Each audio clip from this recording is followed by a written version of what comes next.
இந்த வாய்விடங்கம் அப்படின்னு சொல்லக்கூடிய இந்த மூலிகை நம்ம உடலில் இருக்கக்கூடிய தேவையற்ற கழிவுகளை வெளியேற்றக்கூடியது. ஸோ தைராய்டு கிளாண்ட் ஸ்வெல்லிங் இருந்தாலும் சரி, தைராய்டு ஹார்மோனில் இம்பேலன்ஸ் இருந்தாலும் சரி, அதை வந்து பேலன்ஸ் பண்ணுறதுக்கு நமக்கு இந்த வாய்விடங்கம் அப்படின்ற மூலிகை பயன்படுது. அதிகமான உப்பு சேர்த்து சாப்பிடக்கூடிய உணவுகள், ரொம்ப டீப் ஃப்ரை பண்ணது, அதாவது எண்ணெயிலே பொரித்த உணவுகள் இருக்குன்னா அது கண்டிப்பாக நம்ம அவாய்ட் பண்ணி தான் ஆகணும். இந்த thyroid hormones T3 and T4 குறையும் போது நம்ம உடலில் இதை சார்ந்து நிறைய பிரச்சனைகளும் ஏற்படுது. தைராய்டு கிளாண்ட் வீக்கம் இருக்கிற நிறைய பேருக்கு தைராய்டு ஹார்மோன் லெவல் நார்மலாக இருக்கும். இல்லை ஒரு சிலருக்கு வந்து பார்த்தோம்னா வீக்கம் இருந்தும் அதனோட சேர்ந்து தைராய்டு ஹார்மோன் லெவல் ரொம்ப குறைவாக இருக்கும். உடல் எடை அதிகரிப்பு, ஸோ காரணமே இல்லாமல் எனக்கு வந்து ரொம்ப வெயிட் கெயின் ஆகுது அப்படின்னு சொல்லுவாங்க.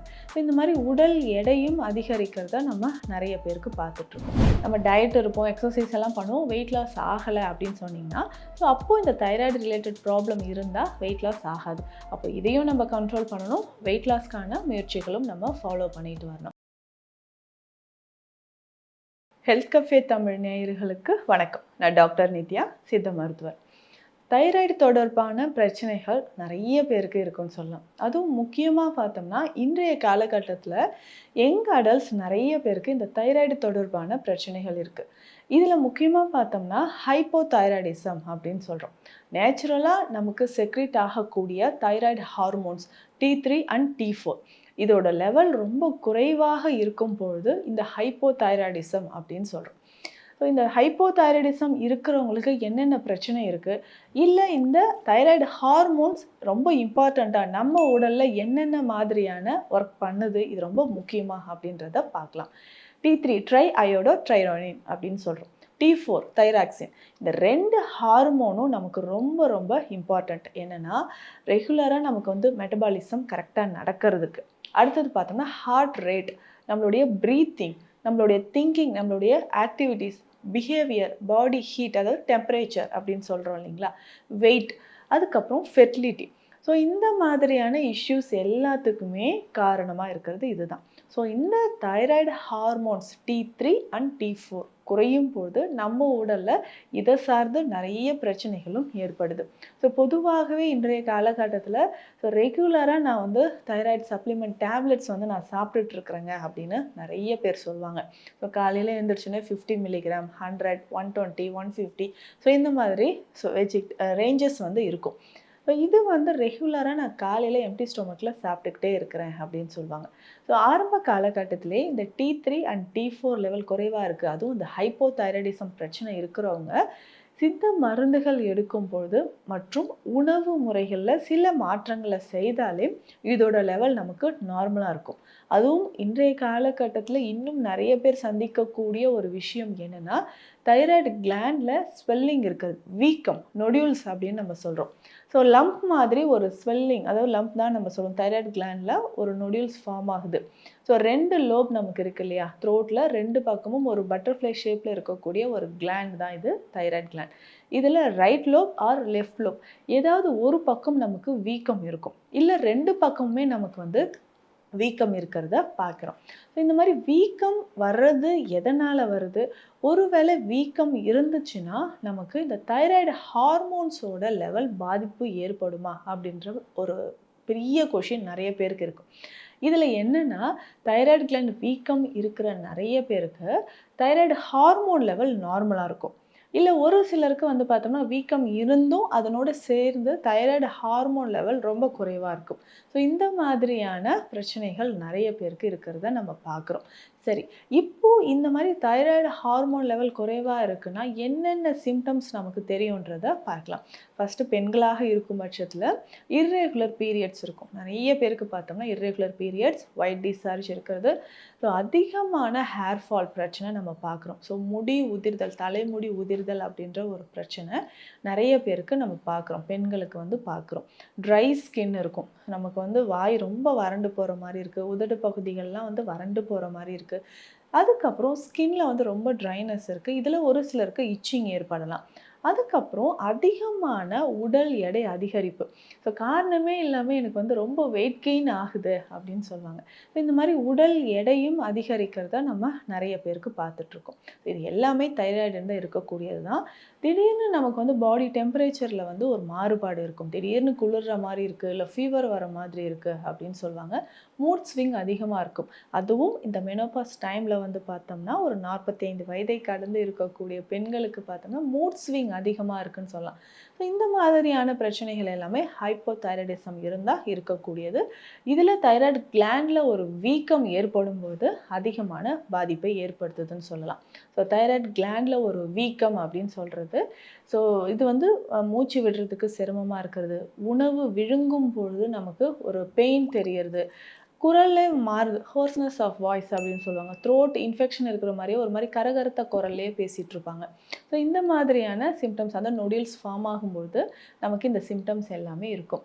இதுக்கு பேசிக்காக நம்ம உணவு முறையில் இது எல்லாமே கண்டிப்பாக தவிர்க்கணும் அப்படின்னு பார்த்தோம்னா, அதிகமான உப்பு சேர்த்து சாப்பிடக்கூடிய உணவுகள், ரொம்ப டீப் ஃப்ரை பண்ணது, அதாவது எண்ணெயிலே பொரித்த உணவுகள் இருக்குன்னா அது கண்டிப்பாக நம்ம அவாய்ட் பண்ணி தான் ஆகணும்.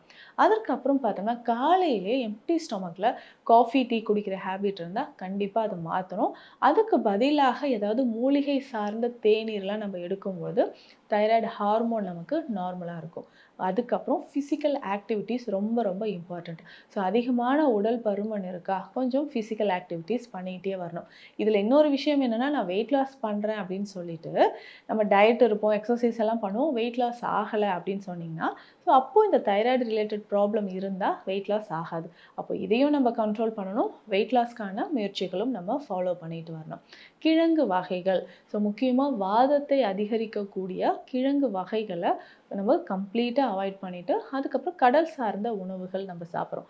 சீ ஃபுட்ஸ் சாப்பிட்றதையும் அவாய்ட் பண்ணிக்கணும். ஸோ அதிகமாக junk foods, fast food, preservatives நிறைய இருக்கக்கூடிய உணவுகள், ஸோ இந்த மாதிரி துரித உணவுகளை அடிக்கடி சாப்பிட்டாலும் தைராய்டு சம்மந்தப்பட்ட பிரச்சனைகள் ஏற்படுது.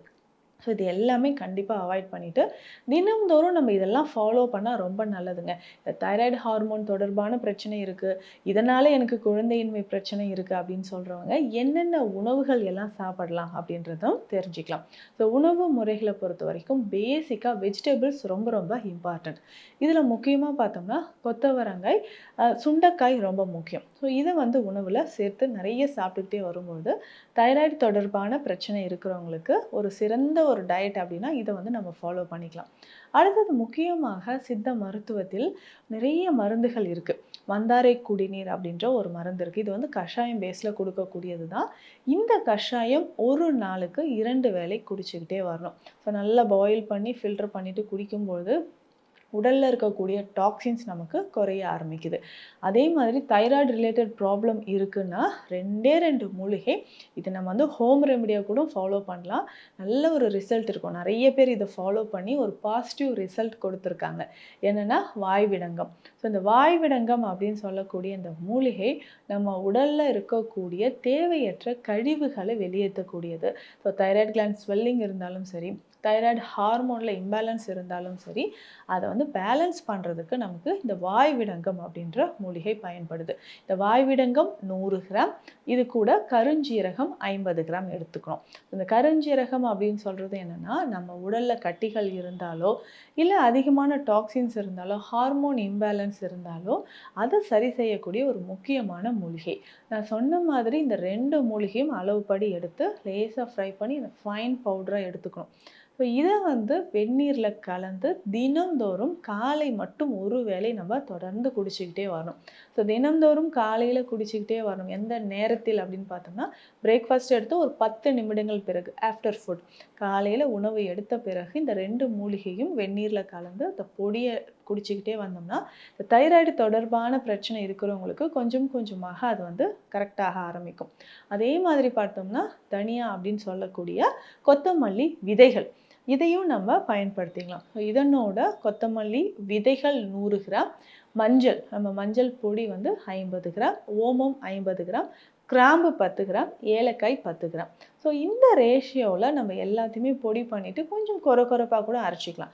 டீ பவுடர் மாதிரி ரெடி பண்ணிவிட்டு தினம்தோறும் காலையில் இந்த டீ மாதிரி நல்லா கொதிக்க வச்சு ஒரு சின்ன துண்டு கருப்பட்டி இதில் சேர்த்துக்கணும். ஸோ கருப்பட்டி சேர்த்து தினம்தோறும் காலையில் குடிச்சிட்டு வரும்போது நம்ம உடலில் இருக்கக்கூடிய பல பிரச்சனைகள் குணமாக ஆரம்பிக்கும். அதே மாதிரி அதனோட சேர்த்து தைராய்டு பிரச்சனை இருக்கிற நிறைய பேருக்கு இர்ரெகுலர் பீரியட்ஸ் இருக்கும். ஸோ இர்ரெகுலர் பீரியட்ஸ் இருக்குது, பிசிஓடி இருக்குனாலும் இந்த டீயை தினம்தோறும் காலையில் குடிக்கலாம். இப்போ தைராய்டு ஹார்மோனில் ப்ராப்ளம் இருக்குது, தைராய்டு கிளாண்டில் வீக்கம் இருக்குன்னா அதற்கேற்ற சித்த மருந்துகளும் இருக்குது. அதை நம்ம ஃபாலோ பண்ணும்போது நல்ல ஒரு ரிசல்ட் நமக்கு கிடைக்கும். மீண்டும் அடுத்த பதிவில் சந்திக்கலாம். நன்றி. இந்த வீடியோ உங்களுக்கு பிடிச்சிருந்தா லைக் பண்ணுங்க, ஷேர் பண்ணுங்க, கமெண்ட் பண்ணுங்க. மறக்காம ஹெல்த் கஃபே தமிழ் சேனலை சப்ஸ்கிரைப் பண்ணிட்டு பெல் பட்டனை கிளிக் பண்ணிடுங்க.